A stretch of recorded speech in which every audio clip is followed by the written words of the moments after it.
Hello!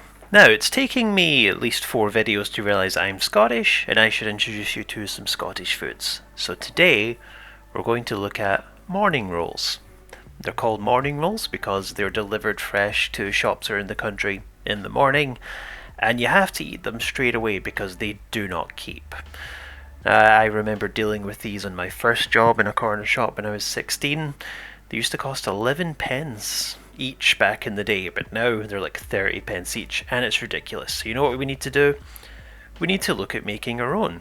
There's a couple of tricks and tips and ways to do it. It's like your standard roll, but we're really going to push the temperature very, very high, and we're also going to give the rolls a coating. There you go, the camera fairly focused. Sweet Jesus, let's get started. It's going to be a fairly standard roll mixture to begin with. We're going to weigh out about 500 grams of a very strong white bread flour. The higher the protein content, the better. So the higher the gluten, and the better the dough is going to be to work with further down the line. There's also going to be a strange ingredient here, and that's lard. If you're a vegetarian or vegan and don't want to use it, by all means substitute it for, say, vegetable shortening. But we do need a solid fat to work with in the roll, and to help give the roll its structure and its air and everything. I actually don't know why we use lard, but you know what we're going to do? We're going to use the lard. So get it in the bowl. I think I was just surprised at how greasy it was. Yeah, put it in the bowl. Thank you. So, a fairly simple technique here. We're just going to crumble the lard down with our fingers until it gets merged in with all the flour, until you stop noticing the lard and it's fully disappeared. This is going to take a long time, so let's just do a little snap edit.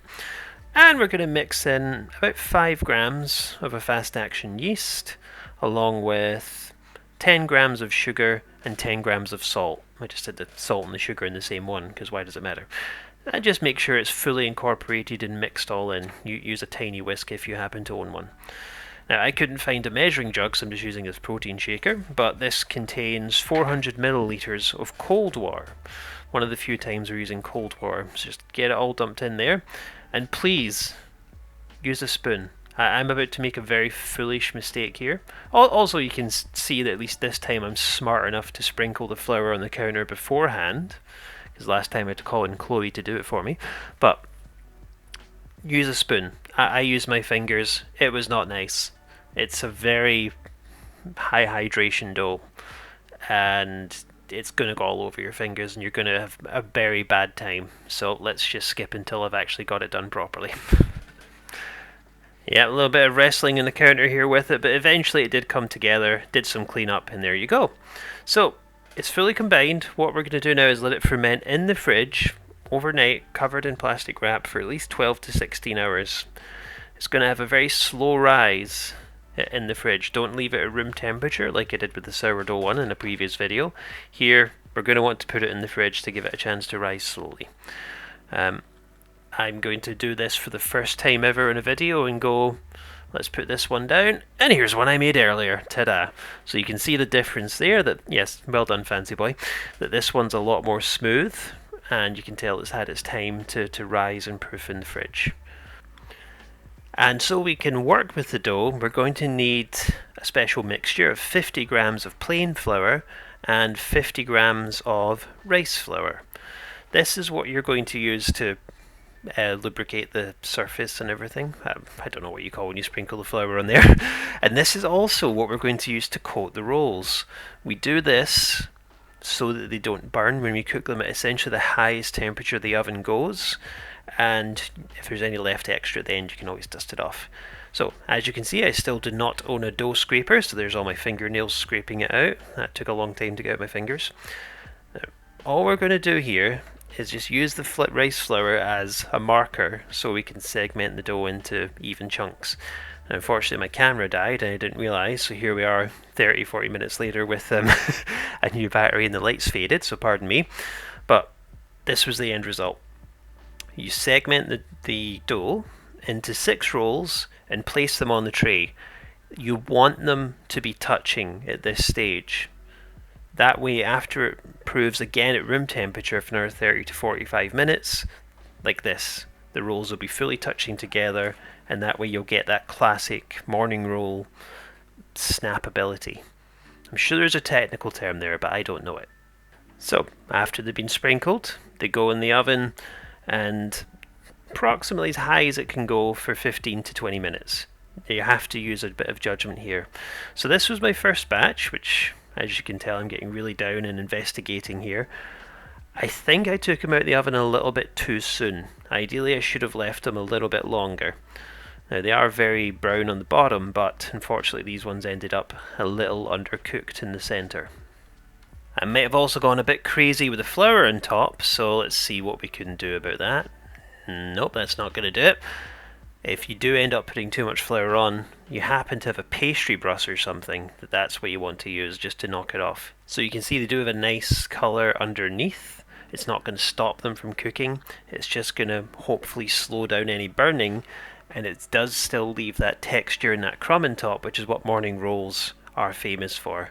It's for having lots of extra flour on top in that texture like this.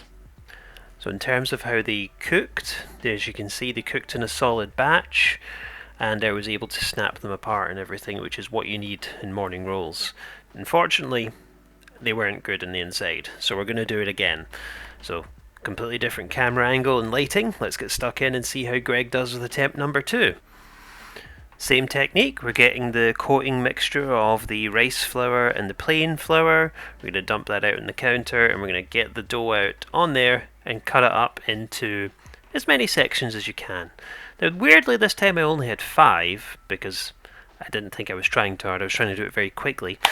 But ideally you could even go as high as doing 8 rolls. The recipe that I'm using from Fraser Wright says he cuts the dough into 8 pieces.